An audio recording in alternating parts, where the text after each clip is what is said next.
Hey, what is going on everybody? My name is Dean, or as most of you know me, Twisty. Today, we're going to be doing some AFL Season Predictions for the 2019 Premiership season, and I'll tell you why, and there's one reason why. It's because of this bloke, Hados Kingy. He said so. Basically, I was on stream, and he asked, Dean, are you going to do a Season Predictions video for this year? I thought, I'm not sure. What do you think? Would you like to see one? And he's like, you do what you want. And I was like, no. I put it back on him. Said, Hados, what do you want? You want to see a video? Or do you not want to see a video? And he said, Dean, would love to see a video. So, if you do go on to enjoy this video, remember to thank Hados Kingy in the comments section below and leave a big thumbs up. Otherwise, let's get into my predictions for the 2019 AFL season. We're going to start off here with a bit of a top 8. This is what I think my top 8 is going to be for this season. Richmond, Collingwood, West Coast, Adelaide. They're your top 4. From 5 to 8, you've got the D's, the Cats, the Giants, and the Bombers in 8th position. I've just slid Essendon into 8th position, but I feel like it is up for grabs this year between Essendon. Even GWS, I don't feel like they're fully secure in the final series, but I think that they're going to be very close. And Geelong, I never know what to do with Geelong, honestly. No one ever does. You can't ever write them off, though. That's the biggest concern, is I cannot write off Geelong because I'm not allowed to. You can't write off Geelong. You never can. Hawthorn, obvious candidate as well in there. Sydney, also obvious candidate. Port Adelaide, interesting. And North Melbourne, obviously very close to the finals last year. So, yeah, my top 8. Let me know what you think. Maybe leave your top 8 predictions below. I'll leave a little thing as to what you should put in your predictions below. Next thing, Premiership. I think the Tigers will win the Premiership again. I'll be very disappointed, obviously, if they don't. You know, if they don't win, obviously it wouldn't surprise me. I think it's a very close race at the top. Richmond, Collingwood, West Coast.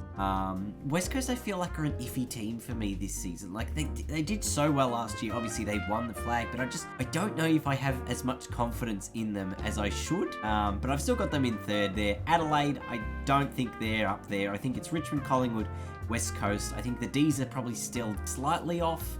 And you just, at Geelong, again, you never know with Geelong. So I do think it is those top 3, but I'm sure there will be another contender to emerge throughout the season. But Richmond I'm going with for the Premiership this year. On the other side of the coin, you got the Wooden Spoon. Who do I think will win the Wooden Spoon? And a lot of people are saying Gold Coast Suns. I'm going to think it's St Kilda. Now, they play off, I think, in round 1, actually. Is it Gold Coast versus St Kilda in round 1? Let me just have a quick look. See here. Yes, it is St Kilda and Gold Coast at Marvel Stadium. I do think that Gold Coast are going in a slightly better direction than St Kilda, which is surprising because St Kilda was supposed to be the team last year that made the leap into finals. They, of course, were the disappointment of the season. The Demons were the side that ended up going on to the final series, winning a couple of finals, made it all the way to the prelim. But I think St Kilda this year, if they don't win it, obviously it'll be the Gold Coast, but St Kilda is the choice. I'm making the tough call here. My surprise package this year, I am going to say, is a club that probably isn't necessarily a surprise package, but I'm going to go with Port Adelaide. Now, I don't think Port Adelaide are going to make the finals. I just think that they're going to perform a lot better than people think they will. The reason I'm saying this is obviously Port Adelaide have had a ton of off-season change. They've got a lot of youngsters in. I think they're debuting 6 people or something in round 1, as in 6 youngsters. And 11 of their players who are playing in round 1 did not play in round 23 last year. I think Port Adelaide, they were a side that I think they were on top of the ladder after round 12 or something last year, and they just knocked off Richmond, who were Premiership favourites last year. And then they sort of, fell apart at the seams. I think they're going to surprise us because they're going to win games without a super amount of seniority, or at least it won't be their, same old superstars that carry them through. I think it'll be the young guys that will prove that, Port Adelaide are going to be an exciting team going forward. But then again, I said they're not going to make the finals because I do think that fatigue will hit them later on in the year, but I think they'll surprise a few people with how well they might actually go. team under pressure. Now, I have put Essendon as my team under pressure. I've got them finishing in 8th position. Now, a lot of people think Essendon need to finish top 6, top 4 because of the way that they've recruited. Obviously, Dylan Shield into the club this year, a few good players in last year as well. So, Essendon, I feel like, are the team under pressure for me because they're the team that has the highest expectation on them that will, possibly underperform the most. Obviously, there's a couple of other teams that could qualify for this under pressure. You can go with, the obvious lower choices. Even Port Adelaide, while they're a surprise package, I don't think they're as under pressure as much because they are trying something a little bit different by changing up their list and a lot of their players who are there playing. So that's why they're not as much under pressure for me, because they understand sort of where they're at.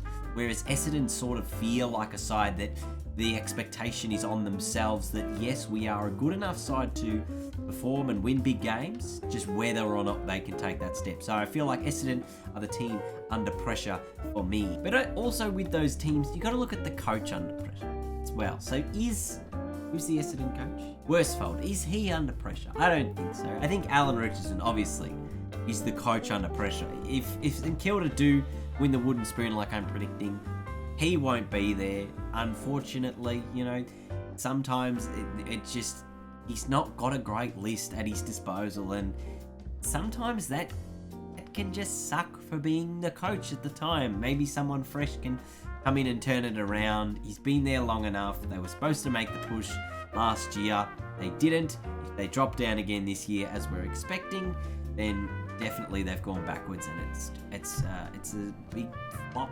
And the other one is also Fremantle. Ross Lyon got to be under some kind of pressure, right? Because took them to the grand final in 2013. They did the whole 2014 on top of the ladder and then busted up in the finals. Didn't even make the grand final that year. And then they've just gone downhill from there. It's a difficult one, but they have recruited a few players who haven't necessarily had the greatest off-field record. And even again, this year they've gone after Hogan. Rory Lobb, I think, is going to be the interesting one. He's probably going to take the Sandilands void once he's gone. So I'm struggling to see what Fremantle do this year. But I do think they'll win enough games for this man to win the Brownlow medal. Now, I've got Nat Fyfe winning the Brownlow, but I think this year we're going to have a tie. It's the first time we'll have a tie for a number of years. I think the last time there was a 3-way tie between Goods, Rashuto and Buckley. And I think this year we're going to see a tie between Martin, Fyfe and Oliver. I'm going for 3 Brownlow medalists at the end of round 23. I think they're all outstanding players. Well, they're obviously all superstar players in the competition. But I just feel like I can't see anyone beating Dustin Martin for the Brownlow medal this year. I feel like he's primed, he's ready to go. Clayton Oliver as well is just an elite unit at the ball. He's just a contested ball monster, basically, and he can even get it on the outside, and he can go for it. He does it all as well. And Nat Fyfe, I feel like he will play a great season as well, and I feel like Fremantle will win just enough games for him to win as a co-Brownlow medalist. Actually, we did have dual winners in 2012, didn't we? Hodgson and Mitchell. Yeah, there was 2 of them there. Coleman medal, it's got to be Josh Jacob Kennedy. I don't know what his second name is. I know JJ Kennedy. He's going to win it. The other question mark is when does he ever play enough games? He has not played enough games over the last few seasons, but he's always been right there or thereabouts. Darling had a pretty good year last year as well, so whether or not he pinches more goals, but I feel like Josh Kennedy from the West Coast Eagles, the Coleman medal this year, if he gets 18 games into him, he will probably beat anyone else with 22 games or more, I reckon. He's the best goals per game man. Just lock that one in.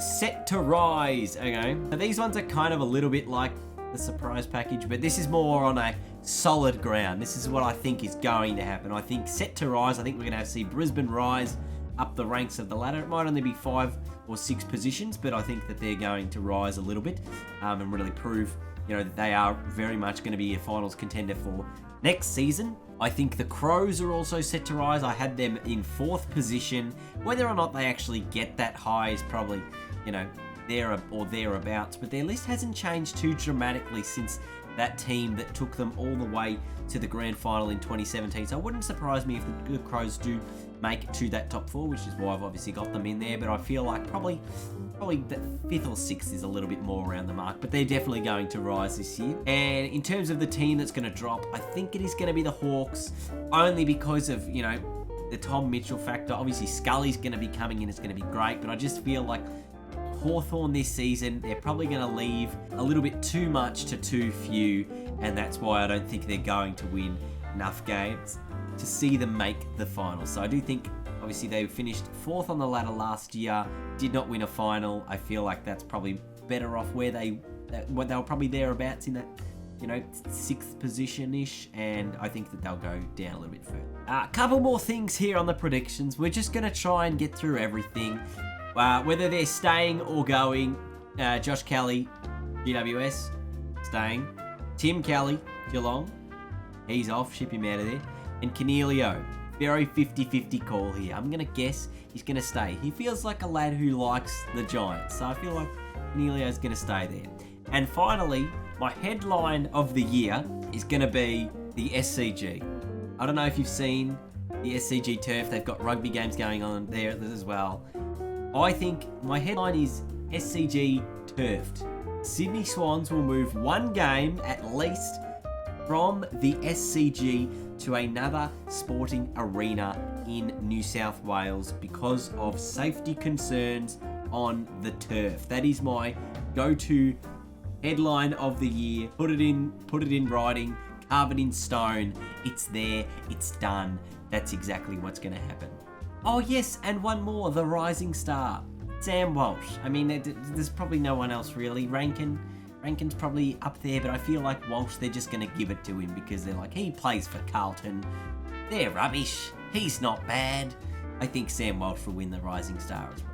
But that is it for the predictions video. Again, thank you very much to old mate Ados Kingy for telling me to do this AFL predictions video. Who knows what's going to happen? The season is just a few hours away from starting. Are you excited? I'm excited. I'm heading to the game a little bit later on today, and I'm just very keen. So thank you for watching. Hope you did enjoy today's video. Leave a thumbs up if you enjoyed, and leave your predictions below for your finals teams, your Brownlow, your Coleman, your Rising Star, and I think that's probably it. You don't need to go into all this, and maybe the spoon as well. You know, just make some calls, okay? Be bold, be brave, stick to your word. Because I remember last year, my biggest call was at Port Adelaide. Anyway, I'm rambling. See you later.